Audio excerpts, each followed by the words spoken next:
அவினாசிலிங்கம் மனையியல் மற்றும் மகளிர் உயர்கல்வி நிறுவனத்தின் 36வது பட்டமளிப்பு விழா இன்று மதியம் 12 மணி அளவில் நடைபெற்றது.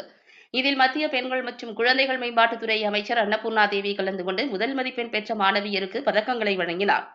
இந்நிகழ்வில் கல்வி நிறுவனத்தின் வேந்தர் முனைவர் தீசாக்கா மீனாட்சி சுந்தரம், துணைவேந்தர் முனைவர் பாரதி ஹரிசங்கர் ஆகியோர் தலைமை வகித்து 2024-2025 கல்வியாண்டுக்கான நிறுவனத்தின் சாதனைகளை தொகுத்து உரையாற்றினர். மனையியல், உயிரறிவியல், இயற்பியல் மற்றும் கணக்கீட்டு அறிவியல், கலை மற்றும் சமூக அறிவியல், வணிகம் மற்றும் மேலாண்மை இயல், கல்வியியல், பொறியியல் மற்றும் உடல்நல பராமரிப்பு அறிவியல் ஆகிய 8 துறைகளைச் சார்ந்த இளநிலை 1814, முதுநிலை 624, எம்பில் 1, முனைவர் பட்டம் 33 என மொத்தம் 2472 மாணவியர் பட்டம் பெற்றனர். பல்வேறு துறைகளை சார்ந்த 91 மாணவியர் முதல் மதிப்பெண் பெற்று பதக்கங்களை பெற்றனர்.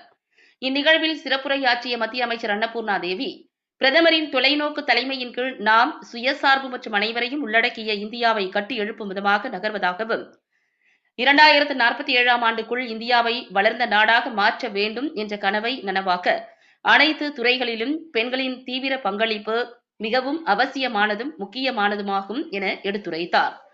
பெண்கள் தலைமையிலான மேம்பாடு என்பது பெண்களின் அதிகாரமளித்தலுக்கு உறுதியான வடிவத்தை வழங்குவதற்கான ஒரு விரிவான பார்வையாகும் எனவும், பெண்கள் தங்கள் குடும்பம் மற்றும் சமூகத்தினை வளர்த்து கவனித்துக் கொள்வதால் பொறுமை மற்றும் தாய்மை என்னும் தனித்துவமான கண்ணோட்டத்தை கொண்டுள்ளனர் எனவும், ஊட்டச்சத்து குறைபாடு, கல்வியறிவின்மை, பாலின சமத்துவம் இன்மை, பொருளாதார மேம்பாடு மற்றும் உலகளாவிய காலநிலை ஆகிய சவால்களை கையாள்வதில் பெண்களின் தலைமை ஆரோக்கியமான, பாதுகாப்பான, சமமான சமூகத்திற்கு வழிவகுக்கும் என கூறினார்.